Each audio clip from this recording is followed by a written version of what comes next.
할렐루야. 오늘은 감추어진 생명이란 제목으로 함께 생각해 보고자 합니다. 먼저 하나님의 말씀을 보겠습니다. 골로새서 3장 3절과 4절입니다. 이는 너희가 죽었고 너희의 생명이 그리스도와 함께 하나님 안에 감추어졌습니다. 우리 생명이신 그리스도께서 나타나실 그때에 너희도 그와 함께 영광 중에 나타나리라. 그리스도인이란 예수 그리스도의 십자가와 더불어서 죽고 예수 그리스도의 부활과 더불어서 다시 살게 된 존재라고 할 수 있습니다. 특히 1절 말씀해 보시면은 너희가 그리스도와 함께 다시 살리심을 받았다 이렇게 말씀하고 있습니다. 즉 우리의 생명이 그리스도 안에서 살게 되었고 살아있음을 뜻하고 있습니다. 물론 여기서 말하는 생명이라고 하는 것은 거듭남의 생명이고 부활의 생명이고 영원한 생명, 즉 영생이라고 할 수가 있을 것입니다. 어쨌든 이 모든 것은 하나로 연결되는 생명이라고 할 수가 있습니다.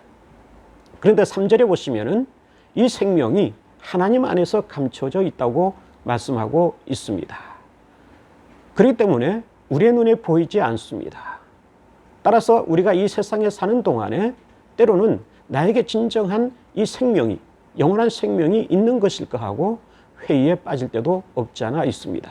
특별히 예수 그리스도를 믿는 사람과 믿지 않은 사람 사이에 어떤 구별이 있는 것일까?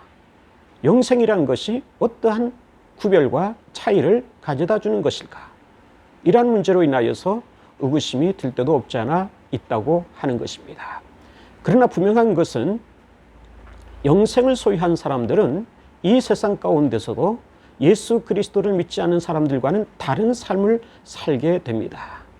쉽게 말하면 교회에 나간다든지 예수 그리스도를 믿는다든지 아니면 자기에게 주어진 영적 사명들을 감당한다든지 이러한 것들을 볼 수가 있습니다. 요즘 코로나 바이러스로 인해서 많은 혼란이 교회 내에 내재하고 있습니다만 영생을 소유한 사람이기 때문에 이러한 사태 속에서도 예배를 드리고 싶어 하고 교회에 나가고 싶어 하게 되고 주의를 성사하고 싶어 하는 그러한 의지가 생기게 되는 것입니다. 이것도 하나의 영생의 표현이요 발로라고 아니할 수 있습니다. 어쨌든 그러나 이 생명은 하나님 안에서 감춰져 있다고 말씀하고 있습니다. 이 감춰져 있다고 하는 것은 그만큼 분명하게 뚜렷하게 우리에게 이 세상 가운데서는 실현되지 않았음을 보여주는 것이기도 합니다. 그렇기 때문에 이것은 어떤 면에서는 하나의 비밀이고 신비적인 것이라고까지 할 수가 있습니다.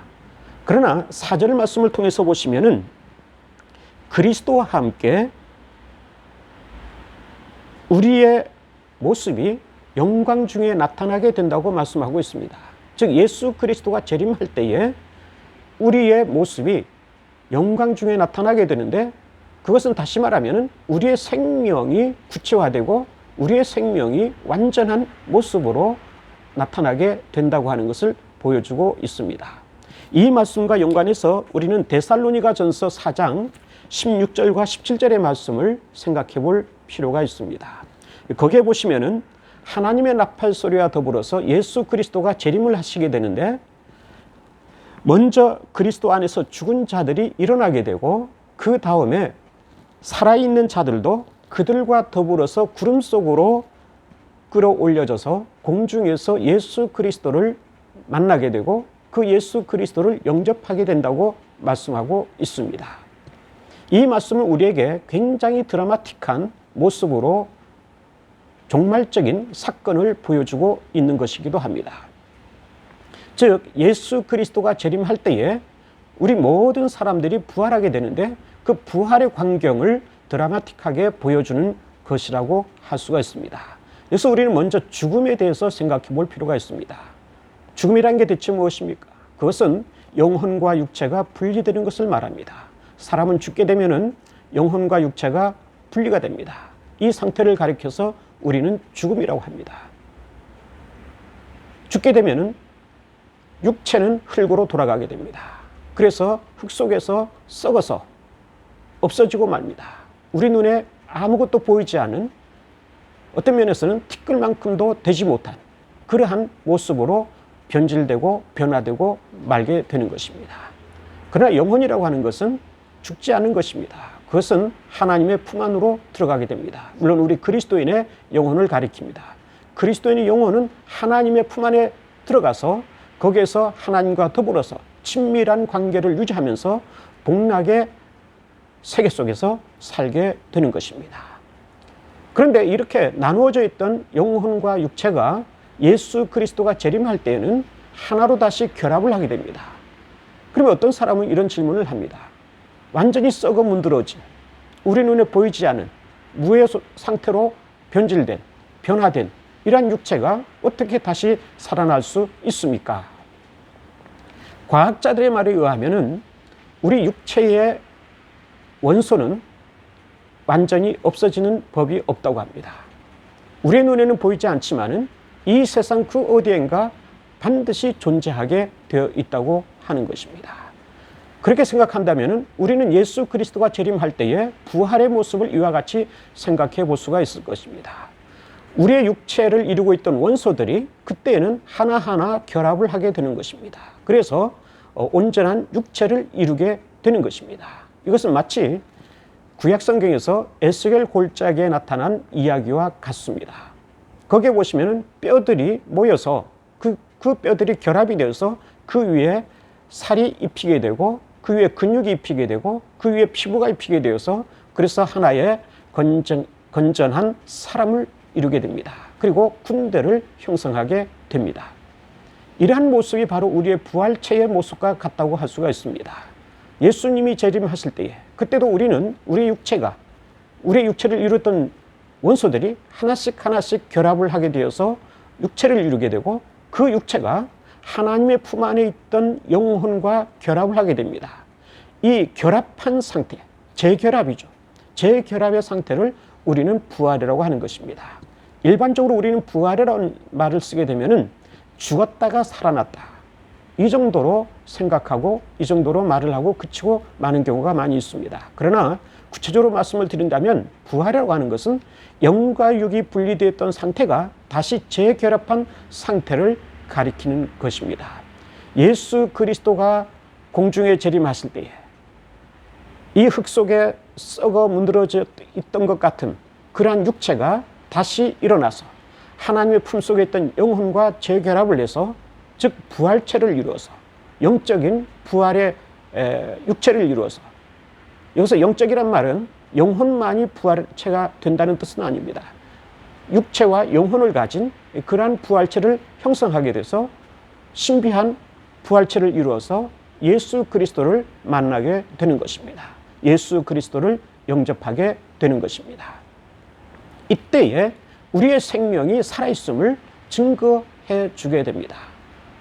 우리의 생명이 살아있음을 그때는 분명하게 볼 수 있게 되고 자기 자신이 의식할 수 있게 되고 더 나아가서 하나님께 감사할 수 있게 되는 것입니다. 좀 더 구체적으로 설명을 하자면은 마태복음 24장에 나타난 말씀을 통하여서 얘기할 수 있을 것입니다. 거기에 보시면은 두 사람이 밭에서 일을 하고 있었습니다. 그런데 예수님이 재림하실 때에 한 사람은 들림을 받고 한 사람은 여기에 남아있게 됩니다. 들림을 받지 못한 거죠.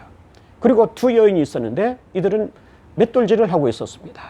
예수님이 재림하실 때 한 사람은 들림을 받고 한 사람은 그냥 여기에 남아있게 됩니다.